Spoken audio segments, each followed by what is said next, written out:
இப்படி எல்லாம் சொல்லிக்கிட்டே போலாம். ஒரு நாட்டுல மன்னர் அப்படிங்கிற ஒரு நாட்டையும் ஆளக்கூடியவர். ஆனா எத்தனை செல்வங்கள் இருந்தாலும் அவருக்கு நிம்மதி அப்படிங்கிற ஒண்ணு இல்ல. எத்தனையோ இடங்களை தேடி பார்க்கிறார். பெரிய பெரிய மன்னர்களை எல்லாம் அமைச்சர்களை எல்லாம் கூப்பிட்டுட்டு வந்து நிம்மதி இல்லை, என்ன பண்ணலாம் அப்படின்னு கேட்கும்போது அவங்களுக்கே வழி சொல்ல முடியல. பெரிய பெரிய ஞானிகளை எல்லாம் கூட கூட்டிட்டு வந்து கேட்டு பார்க்கிறார். எவ்வளவு நம்ம பொன் பொருள் வச்சிருந்தாலும் நிம்மதிங்கிறது நம்மளுக்கு ஒண்ணு இல்லையே அப்படிங்கிற கவலை எப்பவுமே இருந்துட்டு இருந்தது. அப்போ ஒரு நாள் கவலையோட நம்ம எல்லாம் சொல்லுவல வீட்டுக்கு பின்னாடி அந்த மாதிரி அரண்மனைக்கு பின்னாடி இப்ப பால்கடின்னு சொல்றோம் இல்லையா, அந்த மாதிரி ஒரு இடத்துல கவலையோட கன்னத்துல கை தாங்கிட்டு யோசிச்சுட்டு இருக்கும் போது ஒரு முற்றம் முற்றம்ங்கிறது மேலங்க, பால்கனினா போர்ட்டிகோ, முற்றம் இல்ல அரண்மனைக்கு பின்புறம். ஆமா, அப்படி இருக்கும்போது கன்னத்துல கை தாங்கி பாத்துட்டு இருந்தாரா, ஏதோ ஒரு யோசனை, நிம்மதிக்கு என்னடா வழி கிடைக்கும் அப்படின்னு. அப்போ கீழே போறான் ஒரு பிச்சைக்காரன், அவ்வளவு சந்தோஷமா பேசி அவனா சிரிச்சுக்கிட்டு அவனே பாடிக்கிட்டு ஆடிக்கிட்டே போறாராம். ஆனா அந்த வேலை சாதத்துக்கு இருக்கா அப்படின்னா இல்ல. ஆனாலும் அவர் யோசிக்கிறார் இந்த மன்னர், என்னப்பா இது இவ்வளவு பொண்ணு பொருள் வச்சிருக்கோம், நாட்டவே ஆண்டுகிட்டு இருக்கோம், நமக்கு நிம்மதி இல்லை, ஒருவேளை சோத்துக்கு கூட கஷ்டப்படுற இந்த பிச்சைக்காரர் அழகா ஆடிக்கிட்டு பாடிக்கிட்டு சிரிச்சுக்கிட்டு போறாரே அப்படின்னு சொல்லி இந்த வேலையாளுங்க இருப்பாங்க இல்லையா, அவங்களை விட்டு அவரை அழைச்சிட்டு வாங்க அப்படின்னு சொல்லும் போது இவங்க போறாங்களே, காவலாளிகள் போய் கூப்பிடும்போது இந்த மாதிரி மன்னன் கூப்பிடுறாரு வாங்க அப்படின்னு சொல்லும் போது, அப்படியெல்லாம் நான் வரல, தப்பா நினைக்காதீங்க, அவர் என்னை பார்க்கணும்னா இங்கே வர சொல்லுங்க அப்படின்னு சொல்றாரா. என்னடா இது நம்மளை பாக்கறதுக்கு அவன் வர சொல்றானான்னு சொல்லி சரி என்னதான்னு சரி போய் பேசி பார்க்கலான்னு சொல்லி மன்னரே இறங்கி போயிருக்க. பிச்சைக்காரர்கிட்ட போய், ஏயா இவ்வளவு மாளிகையில இருக்கேன், இந்த நாட்டவே ஆளக்கூடிய மன்னன் நான், பொண்ணு பொருள் எதுக்குமே வந்து எனக்கு கஷ்டம் இல்லை, ஆனாலும் நிம்மதி அப்படிங்கிற ஒண்ணு இல்லையே, எப்படி நீ இவ்வளவு சந்தோஷமா இருக்கிற, உன்னோட சந்தோஷத்துக்கு என்ன காரணம்னு கொஞ்சம் எனக்கு சொல்லு அப்படிங்கும் போது அந்த மன்னர் சொல்றாரா, அந்த பிச்சைக்காரர் சொல்றாரா, ஒன்னும் இல்லைங்க, உங்களுக்கு இந்த மாளிகையை விட்டு நீங்க வெளியில வாங்க, எதுவும் வேண்டான்னு, அது தன்னால சந்தோஷங்கிறது, ஏன்னா மாளிகை விட்டு நீங்க வெளியே வந்தீங்கன்னா சந்தோஷங்கிறது உங்க மனசுக்குள்ள போயிடும் அப்படின்னு சொன்னாரா. அதை கேட்ட இவர் என்ன பண்றாரு, ஏப்பா எவ்வளவு பொறுப்புகள் எனக்கு இருக்கு, திடீர்னு இதெல்லாம் விட்டுட்டு வெளியில வரணும்னு சொல்றியே, அது எப்படி முடியும், சாத்தியமாகுமா அப்படிங்கும் போது, அத்தனை பொறுப்புகளையும் உங்களோட தலையில நீங்க தூக்கி வச்சிட்டு இருக்கிறீங்க, அதனாலதான் உங்களுக்கு சந்தோஷங்கிறது இல்ல, அதுவும் இல்லாம இப்ப சொன்னீங்களே பொண்ணும் பொருளும் இருக்குன்னு, அது யாரும் எடுத்துட்டு போயிருவாங்களா, திருட்டு போயிருவாங்களாங்கிற பயத்திலேயே உங்களுக்கு நிம்மதியும் தூக்கமும் இல்லாம போயிருன்னு சொல்லும் போது அவர்கிட்ட இருந்த மேலாடை எடுத்து அவருக்கு போத போனாரா. அப்பா எனக்கு அதெல்லாம் ஒண்ணும் வேண்டாம், ஏன்னா இதைய பாதுகாக்கிறேன்னு சொல்லி என்னோட நிம்மதி போயிருன்னு சொல்லிட்டு அந்த பிச்சைக்காரன் போயிருக்க. இதுல இருந்து என்ன புரியுது, யாருக்குமே இப்ப இந்த காலத்துல 6 அடி அந்த நிலம் கூட நமக்கு வந்து சொந்தம் இல்லை. மின்மயானத்துல போட்டு எடுக்கும் போது எலும்பு துண்டவே தேடுறாங்க அஸ்தி கரைக்கிறதுக்கு. அதெல்லாம் யோசிக்காம எனக்கு தான் இதெல்லாம் சொந்தம், என்னோட சொத்து, என்னோட வீடு, என்னோட பங்களா அப்படின்னு இல்லாம இருக்கிற வரைக்கும் எளிமையாக இருந்தாலும் சந்தோஷமாக வாழணும்னு சொல்லிட்டு என்னோட கந்த பெருமானை மட்டும் இல்ல, இன்னைக்கு காட்டுக்கு காவலுக்கு போகணும்னு தந்தை சொல்லிட்டார். அவரோட கட்டளைக்கு என்னங்க நானும் காவலுக்கு வந்துட்டேன். ஆனாலும் என்னோட தோழிகள் இருக்காங்க, எவ்வளவு அழகு தெரியுமா, பெண்ணே பேராசை கொள்ளும் அழகு ஒருத்தி. சரி, ஒருத்தி என்ன மாதிரி இருப்பா, இன்னொருத்தி பாக்கறதுக்கு அவ்வளவு அழகு, எனக்கெல்லாம் அவ்வளவு பொறாமையா இருக்கும், இப்படி நம்ம பிறந்திருக்க கூடாதா அப்படின்னு சொல்லி. ஆமா, அப்படி எல்லாம் கூட எனக்கு ஒரு ஆசை, எப்படி எல்லாம் அவர், ஆனாலும் அவரை நினைக்காம இருக்க முடியுமா, காட்டுக்கு போறோம் காவலுக்கு போறோம், சந்தோஷமா ஆடி பாடி சந்தோஷமா இருக்கதா காவலுக்கு போறோம்.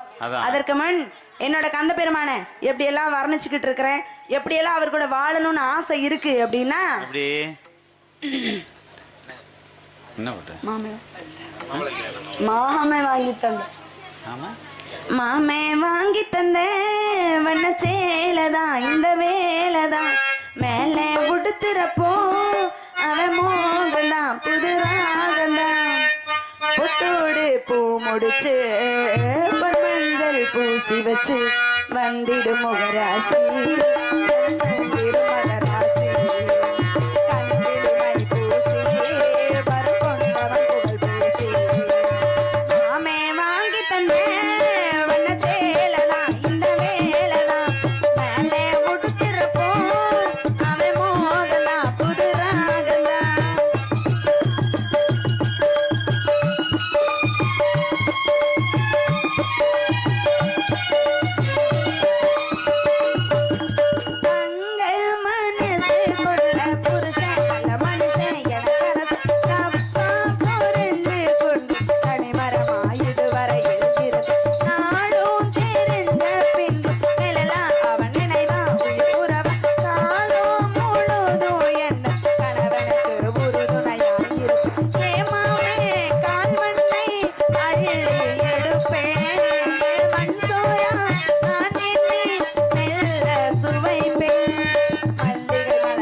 எதிர்பார்க்கிறேன்.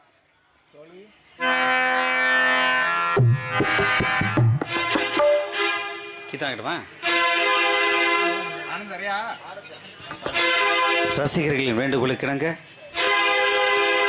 முத்துக்கு முத்தாக ஆமா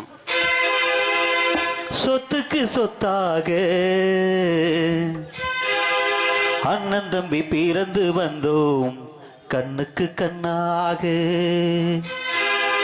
நாங்கள் எல்லாம் அன்பாலே இணைந்திருந்தோம் ஒன்றுக்குள் ஒன்றாக முத்துக்கு முத்தாக சொத்துக்கு சொத்தாக முத்துக்கு முத்தாக சொத்துக்கு சொத்தாக அண்ணன் தம்பி பிறந்து வந்தோம்